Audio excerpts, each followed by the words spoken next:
जिस तरह से चल रहा है, और उस पर मैं आपसे एक अलग से सवाल पूछूंगा कि पहले पटाखे मत जलाओ, समझ आया, अब कह रहे हैं दीपक मत जलाओ, आप कह रहे हो भजन करते रहिए।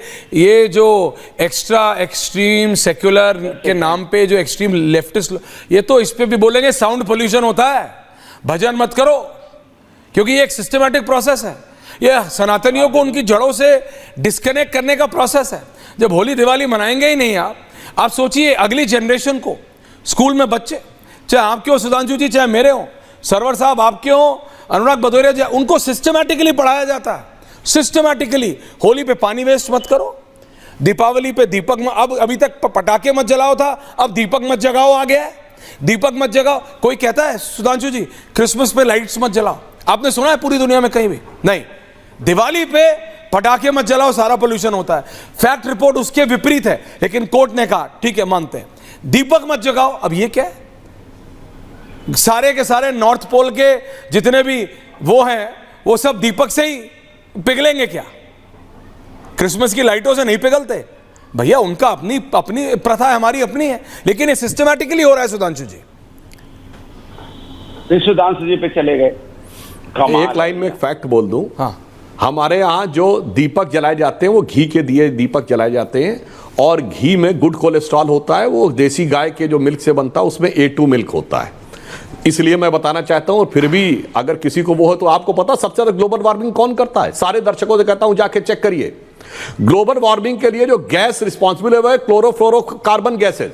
ये सबसे ज्यादा बीफ के प्रोडक्शन में होती हैं, और न्यू ईयर से लेके और क्रिसमस से लेके कितनी टर्की और बीफ बनती है इसका डाटा अवेलेबल है। और मैं नहीं कह रहा हूं मुस्लिम त्योहारों पर भी जो बनती हैं, क्लोरोफ्लोरोकार्बन सबसे ज्यादा बीफ के उत्पादन से होता है। कोई जाकर चेक कर ले इसके ऊपर, मगर नहीं कहा जाता नहीं, वो तो धार्मिक बात है, उसमें वैज्ञानिक नहीं कहना चाहिए।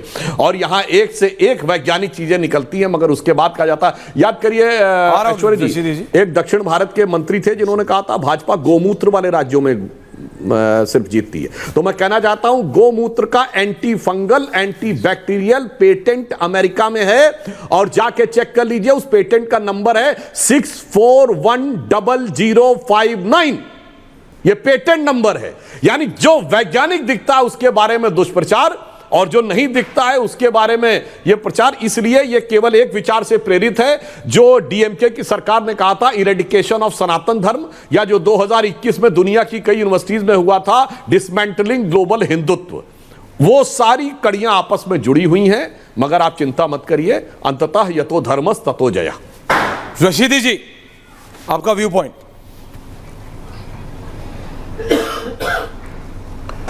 देखिए, अभी सुधांशु त्रिवेदी जी ने 2-4 बातें ऐसी कही हैं जिन पर मैं कुछ कहना चाहता हूं, सुनिएगा ज़रा धैर्य से। इन्होंने कहा कि जितना भी प्रदूषण होता है वो बीफ की वजह से होता है। तो मैं इनसे रिक्वेस्ट करता हूं हाथ जोड़कर कि जितनी भी बीफ की कंपनियां हैं उन तमाम को बंद करा दीजिए,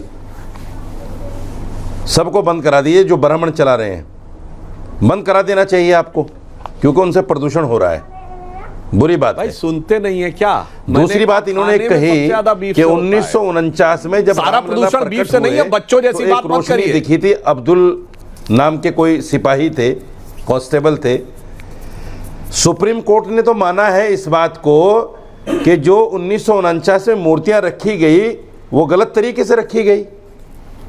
आप सुप्रीम कोर्ट के कहने के बावजूद कह रहे हैं इस बात को कि रामलला प्रकट हो गए।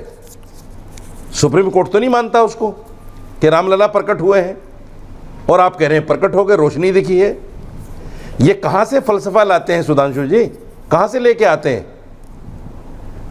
घुमाते घुमाते आप ये भूल जाते हैं कि हमने सुप्रीम कोर्ट की बात को भी नकार दिया।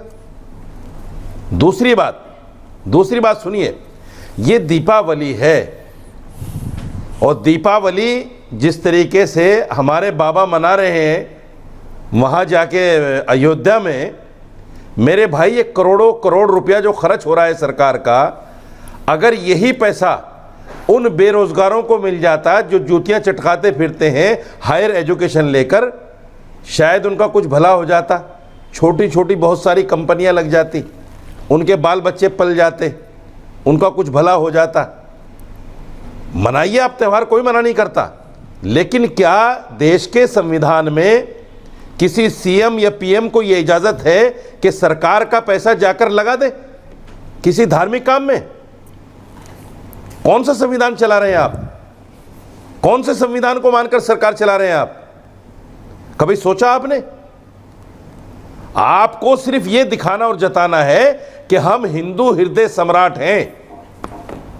अपने वोट का तुष्टीकरण करना है आपको, हिंदुओं को अपनी तरफ खींचना है, चाहे वो सरकार का पैसा किसी भी तरह से खत्म हो जाए, चला जाए, कहीं कुछ भी हो जाए। ओके, सुधांशु जी काउंटर। सुधांशु जी, देखिए, मौलाना रशीदी जी को वाहियात बातें नहीं करनी चाहिए। जितने भी हिंदू मंदिर हैं, बड़े बड़े मंदिर, उनका सारा पैसा सरकार लेती है, धर्मार्थ कार्य विभाग होता है।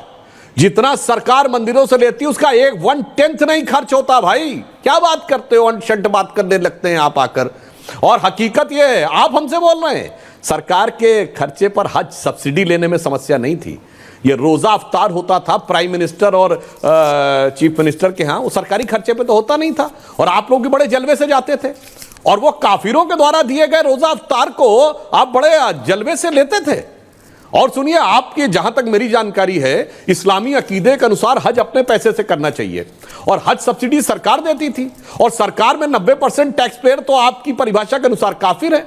तो काफिरों के पैसे से हज करने में समस्या नहीं है, काफिरों के पैसे से रोजा अफ्तार करने में समस्या नहीं है। 100% सरकारी खर्चे पे होता था। डॉक्टर कलाम ने जब अपने यहां बंद करवाया राष्ट्रपति में, जानते उन्होंने क्या कहा?